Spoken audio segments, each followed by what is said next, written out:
What's up, guys? It's your boy Ace from Madden.com, and today we're going to be talking about the first bit of information that has been dropped for Madden 19. And I'll straight up say right now, I'm very pleased with some of the things they have changed as far as the interface goes and making life easier even in gameplay. And I'm going to touch on every single section in this article. If you guys want to read the entire thing for yourself, I will include the link in the description. So let's get right into it. The first section talks about player upgrades. So for those of you who play a lot of MUT, I'm sure you're well aware of what player upgrades are.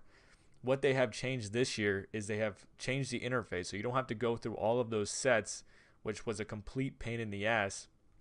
You can now do the upgrades completely through the card interface. So you can see right here in this image with Le'Veon Bell.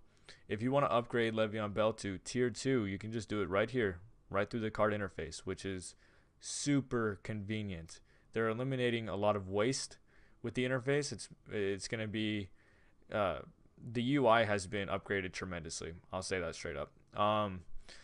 The main change that I'm happy about is I didn't do a lot of power up sets last year because I felt like you're wasting a card. I mean, you're getting the best version of that card, but you lose all your equity because you can't sell that card anymore once you go into the power up program. So what they have done is any card that you put through the power up program, you can actually go back. So let's say you have a tier 2, or I guess a tier 3, and you go back, you can actually get your 86 overall core elite back, and then you can sell it. So, and you also get some of those. So they have training. That's like the currency you're going to be using to actually upgrade.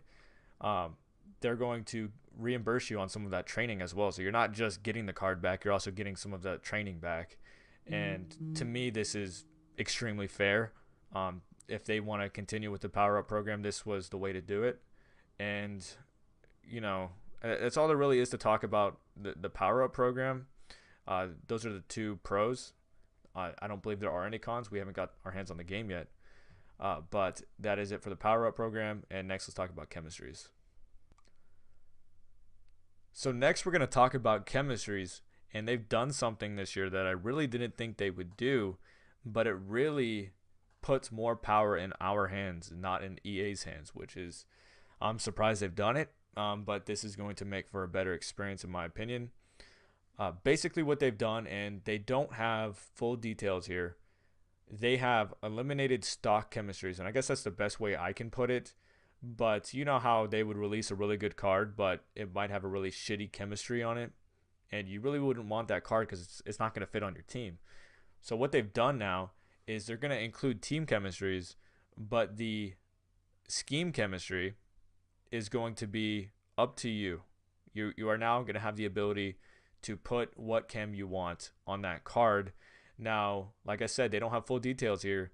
They are talking about limiting what chemistries a certain card can have if it's not at the proper, I guess, level or overall. As you can see right here, players will need to be at a certain overall to have a specific attribute at a certain rating threshold.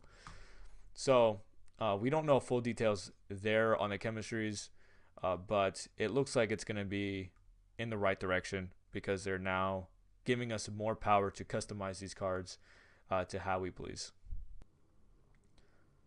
So this next section is solo battles, and this is something that I know I'm not going to really use much, but some of you guys will think this is really cool.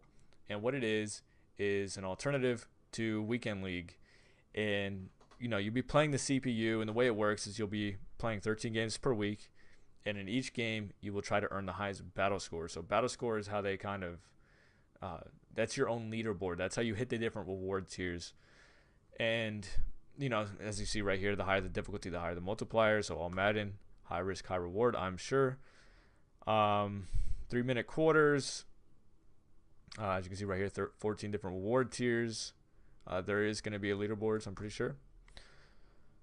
And this is a pretty cool section. I mean, not something to get super hype about, but what it says is you'll be playing against real life MUT teams.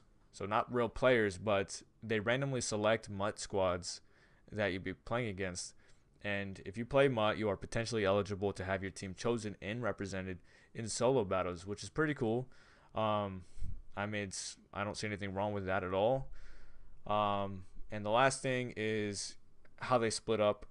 It's not really weekend league, it's more like weekday league. They split it up by doing 4 games on Monday, 4 games on Wednesday, 4 games on Friday. So, yeah, it's a complete alternative to weekend league. And here are the interfaces for solo battles.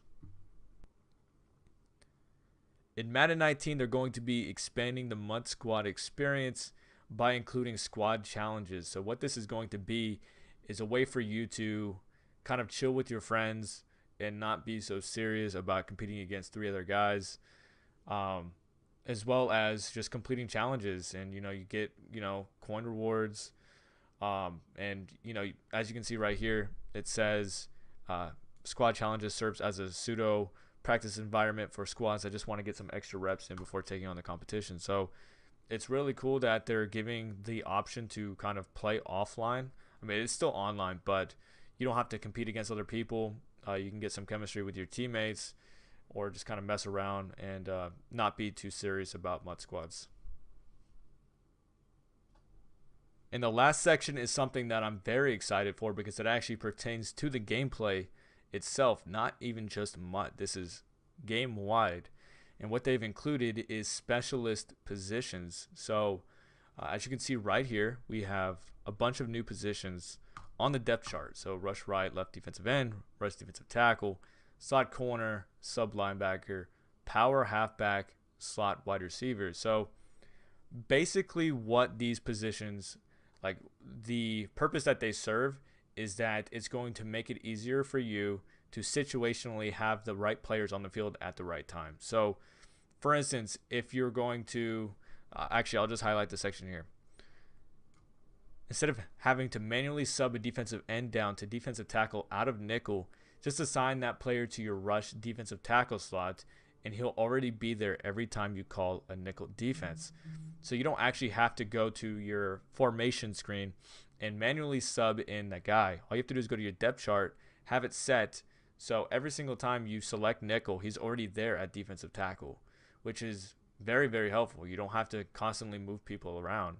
You can have the right guys on the field at the right time through the depth chart, not through the formation screen. So that's pretty cool. That's going to make life easier for some people. It's not a huge deal, but it is definitely a positive for gameplay. And here is the full depth chart for Madden 19.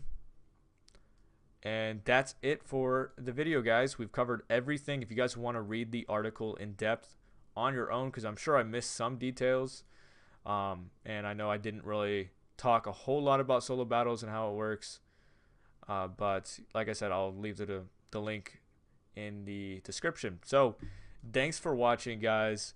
Hopefully we have more Madden 19 news soon, and I'll see you guys later.